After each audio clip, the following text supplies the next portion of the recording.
Hi guys, you're watching Unleash the Phones and this is a quick walkthrough of Firefox OS.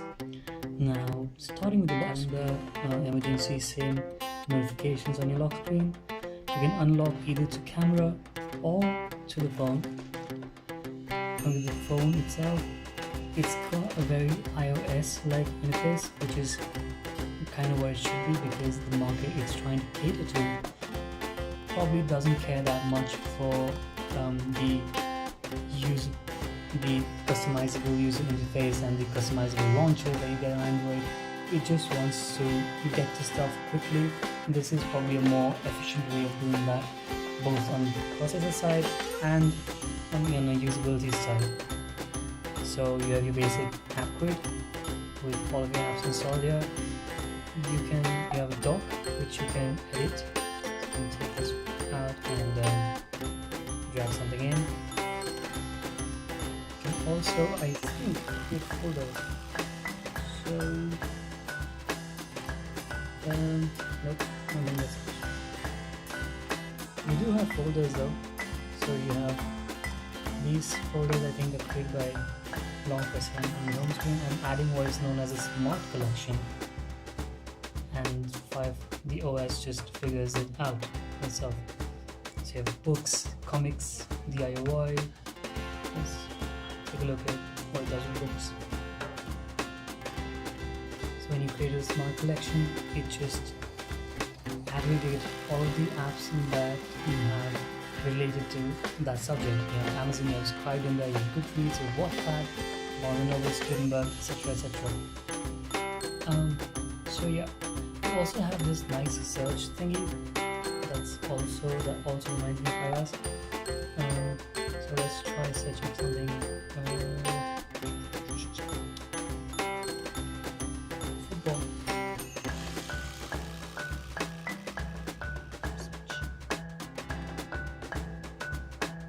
So when you search for something, it automatically changes the background. It themes itself to the search and shows you the different apps you have related to football in the store and otherwise, and on your phone.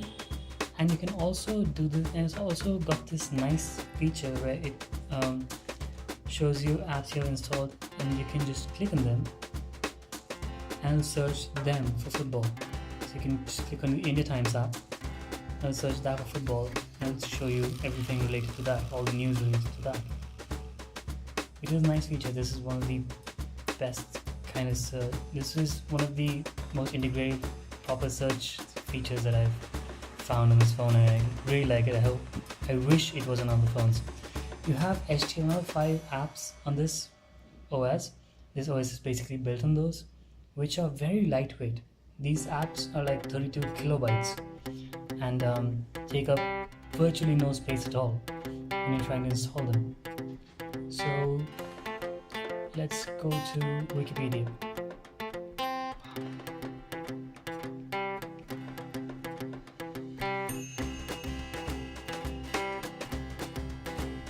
Battle of Plassey.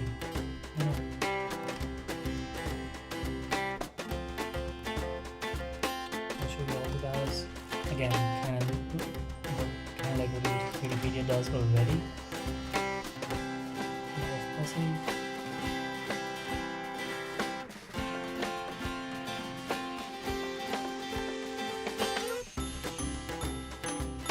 And mind you, this is all in a phone that costs less than 2,500 rupees. I've spent more on Bluetooth headsets, and in that tiny little amount, you virtually have all of human knowledge on your fingertips, which is brilliant. And I think that is going to be one of the things that make Firefox OS really stand out against its competitors. Let's check the HTML5 YouTube app that has installed. This is not, I don't think this is affiliated to Google in any way. So you have different kinds of mixes, the usual interface, the usual web interface. Please try to watch a video now.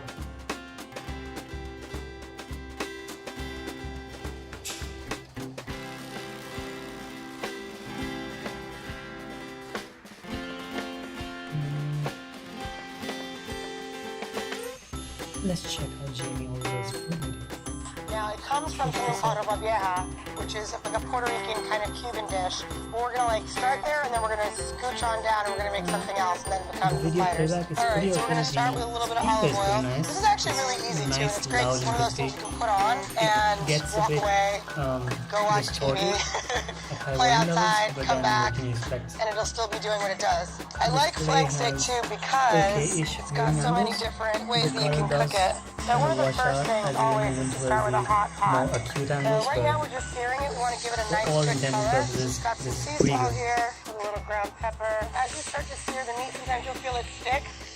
One of the things I'm watching all of this on the phone some more paprika. that costs less than This is all a couple of books. At least the kind of books that I like to read. Okay, similarly you have apps like that for Twitter, Facebook. You have music apps. You have an FM radio in this. You have onboard music. You have SoundCloud, Spotify, everything, because HTML5 apps are pretty easy to put together and push out, unlike Windows Phone where you need to actually write a new app for it. You can just wrap the entire mobile website in an app, and that's it. And that's all this phone needs to have that service integrated into the phone. It's also got 2 cameras. It's got a very low res front camera and a 1.3 megapixel back camera. So you can hypothetically use that for video calling. I don't think that anyone would, but yeah, because this phone does 2.5G, it doesn't do 3G. Okay, come to the notification center. You have Wi-Fi toggles, so data toggles, Bluetooth, typing mode, and a settings panel. Now when you go to the settings panel, you can actually see how it takes stuff from both iOS and Android in its design paradigm. So you have all these different very minutiae settings in it. So you can go into sound, you can change everything that you can actually have to do with it. Change the camera shutter, if you want to sound on sent mail, if you want to sound on sent message, if you want to sound on unlock screen. And you also have, and navigation is very iOS like. So you have that small little back button that you use to get around. So for right now, that's about it. Hit me up in the comment section for any questions that you have, and check out the post at Unleash the Phones for more details. Bye!